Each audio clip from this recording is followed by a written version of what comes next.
Hello, everyone. Have a blessed day ahead. And this is Miss Anne again.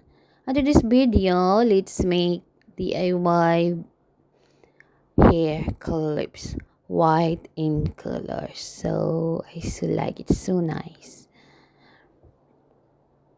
But before that, don't forget to like and subscribe my channel, and also press the bell button so that you have notification in all the new video that I am going to upload.